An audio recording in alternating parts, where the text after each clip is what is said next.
Welcome दोस्तों। आज हम लोग बिहार बोर्ड के 10वीं क्लास के संस्कृत के 6 नंबर पाठ भारतीय संस्कारा को पढ़ेंगे। भारतीय संस्कारा का अर्थ होता है भारतीयों के संस्कार। सबसे पहले पाठ परिचय को जान लेते हैं। भारतीय जीवन दर्शन में चौल कर्म अर्थात मुंडन, उपनयन, विवाह आदि संस्कारों की प्रसिद्धि है। छात्रगण संस्कारों का अर्थ तथा उसके महत्व को जान सके इसलिए इस स्वतंत्र पाठ को रखा गया है, जिससे उन्हें भारतीय संस्कृति के एक महत्वपूर्ण पक्ष का व्यवस्थित परिचय मिल सके। इस पाठ में भारतीय जीवन दर्शन के जो प्रमुख संस्कार है उसी के बारे में पढ़ेंगे। भारतीय संस्कार पूरी दुनिया से भारत को एक अलग पहचान देता है। तो चलिए शुरू करते हैं पाठ को। षष्ठ पाठ यानी छठा पाठ भारतीय संस्कारा, जिसका अर्थ भारतीयों के संस्कार।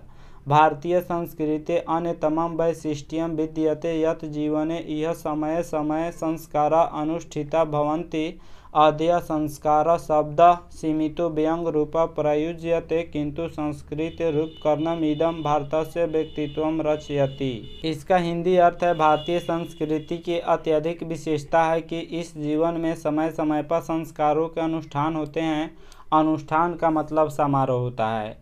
तो भारत की संस्कृति की यह विशेषता है कि भारत में समय समय पर संस्कारों का समारोह होता है, यानी संस्कार मनाए जाते हैं। आज संस्कार शब्द सीमित होकर व्यंग रूप में प्रयोग किए जाते हैं, किंतु संस्कृति के रूप में यह भारत के व्यक्तित्व की रचना करता है। पुराने ज़माने के लोग संस्कार को मानते थे और आज धीरे धीरे संस्कार जो है समाप्त हो रहा है, जो भारतीय संस्कृति की एक विशेषता है और उस विशेषता को हम लोग खोते जा रहे हैं।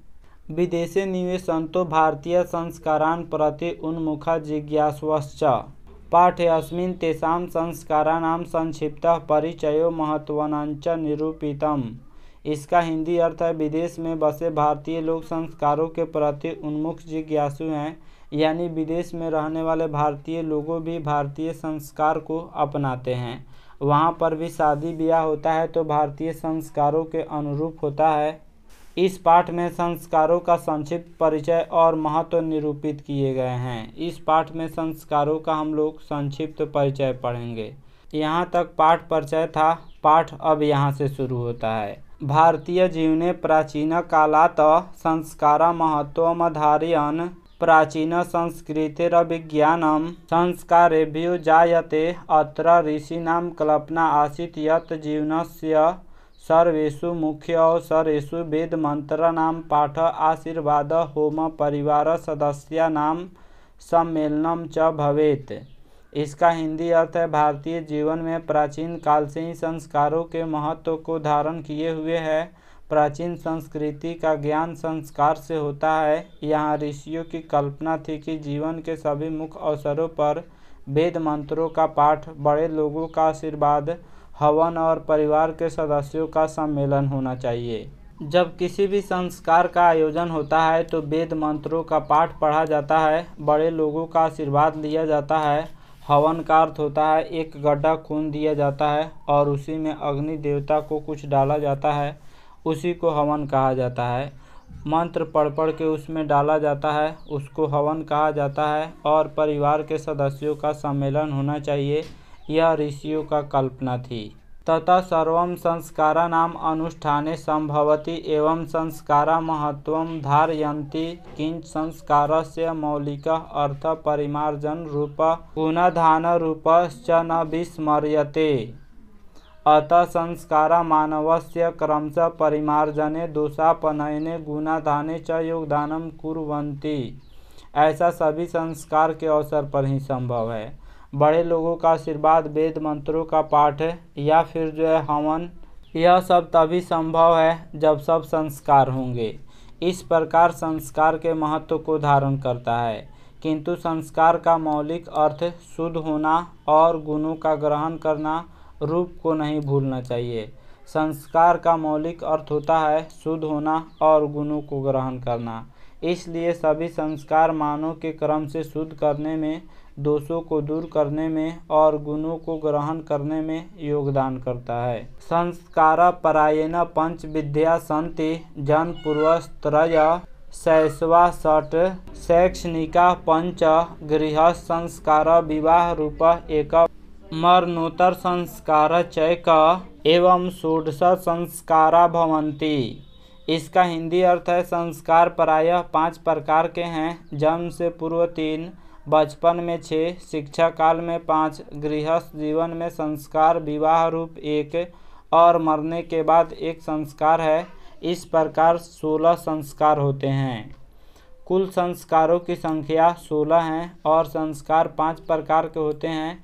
जन्म से पहले 3 संस्कार होते हैं, बचपन में 6 संस्कार होते हैं, शिक्षा काल में 5 संस्कार होते हैं और गृहस्थ जीवन में विवाह 1 संस्कार होता है तथा मरने के बाद अंत्येष्टि संस्कार होता है जिसमें दाह संस्कार किया जाता है। जन्म पूर्व संस्कारेषु गर्भाधानं पुंसवनं सीमंतोन्नयनं चेति त्रयो भवन्ति।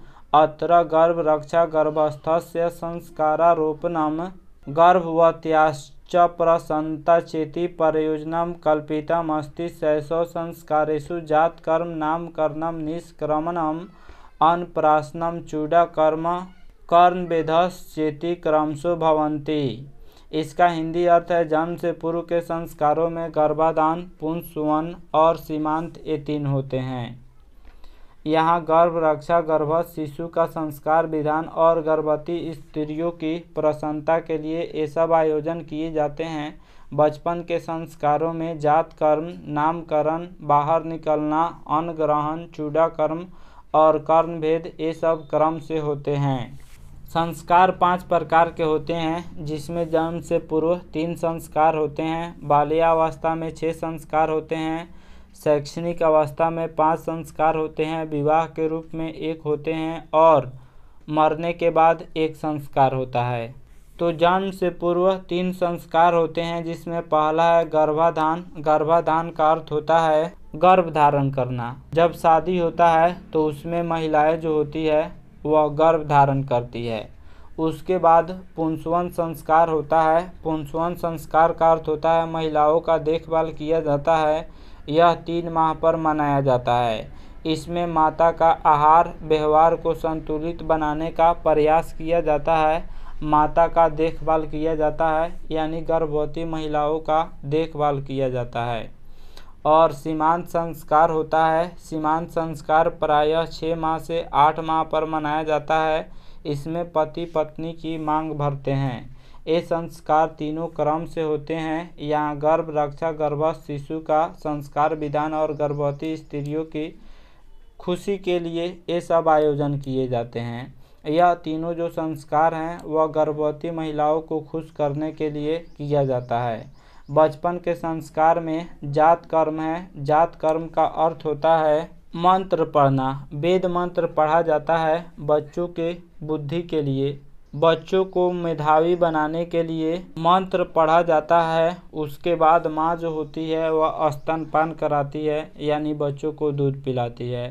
फिर नामकरण, उस बच्चे का नाम रखा जाता है। फिर बच्चा जब 3 माह का हो जाता है तो उसे घर से बाहर निकाला जाता है सूर्य की रोशनी में और समाज में घुलाया मिलाया जाता है।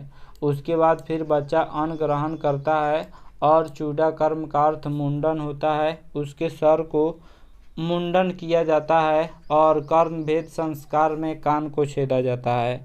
तो कर्णभेद जो संस्कार होता है वह महिलाओं में होता है, पुरुषों में ना के बराबर होता है। ये सब संस्कार क्रम से होते हैं। शिक्षा संस्कारेषु अक्षरारंभ उपनयनम वेदारंभ के शांत समापवर्तनं चेति संस्कारा प्रकल्पिता। अक्षरारंभे अक्षर लेखनम अंक लेखनम च शिशु प्रारभते। उपनयन संस्कारस्य अर्थः गुरुणा शिष्यस्य स्वगृहे नयनं भवति। तत्र शिष्यः शिक्षा नियमान् पालयन् अध्ययनं करोति। ते नियमा ब्रह्मचर्यव्रते समाविष्टा। हिंदी अर्थ है शिक्षा संस्कारों में अक्षरारंभ, उपनयन, वेदारंभ, केशांत और समापवर्तन संस्कार होते हैं। अक्षरारंभ अक्षर लेखन और अंक लेखन बच्चा आरंभ करता है। उपनयन संस्कार का अर्थ गुरु के द्वारा शिष्य को अपने घर में लाना होता है। वहाँ शिष्य शिक्षा नियमों का पालन करते हुए अध्ययन करता है तथा ब्रह्मचर्य व्रत का पालन करते हैं। अक्षरारंभ संस्कार में बच्चा जो होता है वह अक्षर लेखन और अंक लेखन सीखता है और उपनयन संस्कार में बच्चा गुरु के घर जाता है और वहाँ शिक्षा नियमों का पालन करके शिक्षा ग्रहण करता है। प्राचीन काले शिष्य ब्रह्मचारी इति कथ्यते अस्मा गुरुगृहे एव शिष्य वेदारंभम करोति अस्मा वेदानां महत्वं प्राचीन शिक्षायाम उत्कृष्टं मन्यते अस्मा के शांत संस्कारे गुरुगृहे एव शिष्यस्य प्रथमं क्षौर कर्म भवति अस्मा अत्र गोदानं मुख्यं कर्म अतः साहित्य ग्रंथेषु अस्य नामांतरं गोदान संस्कारोऽपि लभ्यते। प्राचीन काल में शिष्य को ब्रह्मचारी कहा जाता था। गुरु के घर में ही शिष्य वेदारंभ करते थे, यानी वेद सीखते थे। वेदों का महत्व प्राचीन शिक्षा में श्रेष्ठ माना जाता था। किसान संस्कार में गुरु के घर में ही शिष्य का प्रथम मुंडन होता था। इसमें गोदान मुख्य कर्म होता था। गोदान का अर्थ गाय को दान दिया जाता था। अतः साहित्य ग्रंथों में इसका दूसरा नाम गोदान संस्कार भी मिलता है। किसान संस्कार को साहित्य ग्रंथों में गोदान संस्कार भी नाम दिया गया है। समापवर्तन संस्कारस्य उद्देश्यं शिष्यस्य गुरुगृहात् गृहस्थजीवने प्रवेश शिक्षावसाने गुरु शिष्यान् उपदिश्य गृहं प्रेषयति उपदेशेषु प्रायेण जीवनस्य धर्म प्रतिपादयन्ते यथा सत्यं वद धर्मं चर स्वाध्यायनमा प्रमदः इत्यादि। इसका हिंदी अर्थ है समापवर्तन संस्कार का उद्देश्य शिष्य का गुरु के घर से अलग होकर गृहस्थ जीवन में प्रवेश करना होता था। शिक्षा की समाप्ति पर गुरु शिष्यों को उपदेश देकर भेजते थे। उपदेशों में प्रायः जीवन के कर्तव्यों को बताया जाता था, जैसे सत्य बोलो, धर्म का आचरण करो, अपनी विद्वता पर घमंड मत करो इत्यादि। देखिए, इसके पहले बताया गया है शिक्षा संस्कार में अक्षरारंभ होता है, जिसमें बच्चा अक्षर लेखन सीखता है और अंक लेखन सीखता है।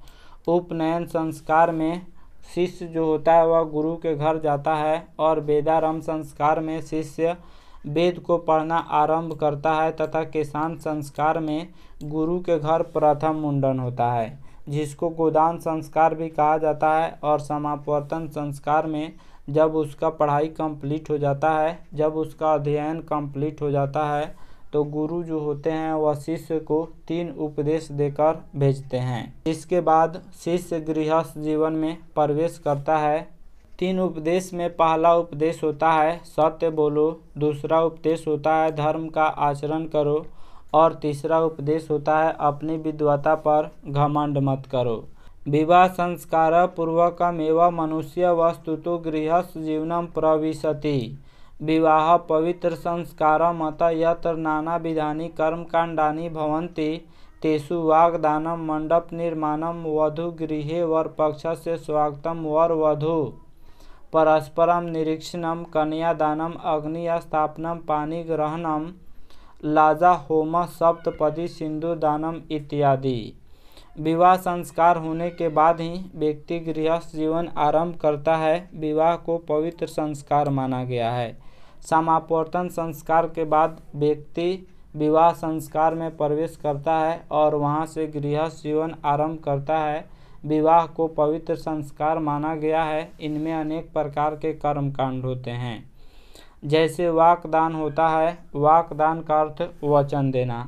पहले वचन दिया जाता है, फिर मंडप का निर्माण होता है, उसके बाद वधू के घर वर पक्ष का स्वागत यानी दुल्हन वाले दूल्हे वालों का स्वागत करते हैं। फिर वर वधू यानी दूल्हे दुल्हन का निरीक्षण होता है। उसके बाद कन्यादान होता है, फिर अग्नि की स्थापना की जाती है और फिर पानी ग्रहण होता है। पानी ग्रहण का अर्थ होता है एक रस्म जिसमें पति अपने होने वाले पत्नी का हाथ पकड़ता है, यानी स्त्री को पत्नी के रूप में स्वीकारने हेतु हाथ पकड़ना, उसी को पानी ग्रहण कहा जाता है। धान के लवे से हवन होता है। फिर सप्तपदी होता है। सप्तपदी का अर्थ वर वधू द्वारा अग्नि के 7 चक्कर लगाना। वर वधू जो होते हैं वह अग्नि के 7 चक्कर लगाते हैं। फिर सिंदूर दान होता है आदि। यह सब विवाह संस्कार में होता है।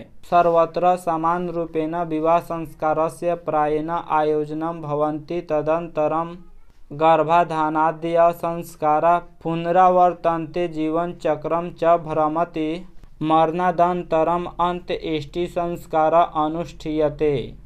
एवं भारतीय जीवन दर्शनस्य महत्वपूर्णम् उत्पादनं संस्कारः इति। इसका हिंदी अर्थ है वैवाहिक परंपरा सभी जगह एक जैसा ही है। इसके बाद गर्भाधान संस्कार तथा अन्य संस्कार होते हैं। मृत्यु के बाद दाह संस्कार किया जाता है। इस प्रकार भारतीय जीवन दर्शन का महत्वपूर्ण स्रोत ये संस्कार हैं। विवाह संस्कार के बाद मरने के बाद एक संस्कार होता है जिसको अंत्येष्टि संस्कार कहा जाता है। मृत्यु के बाद दाह संस्कार किया जाता है और फिर व्यक्ति बचपन में आ जाता है। फिर से गर्भाधान संस्कार और अन्य संस्कार शुरू होने लगते हैं। तो इस तरह गर्भाधान से लेकर अंत्येष्टि संस्कार के बारे में कुल 16 संस्कारों के बारे में हम लोगों ने पढ़ा। आशा करता हूँ यह वीडियो आप सब किसी को काफ़ी पसंद आया होगा। हमारे चैनल को सब्सक्राइब करें, इस वीडियो को लाइक करें तथा अधिक से अधिक शेयर करें। Thanks for watching my video.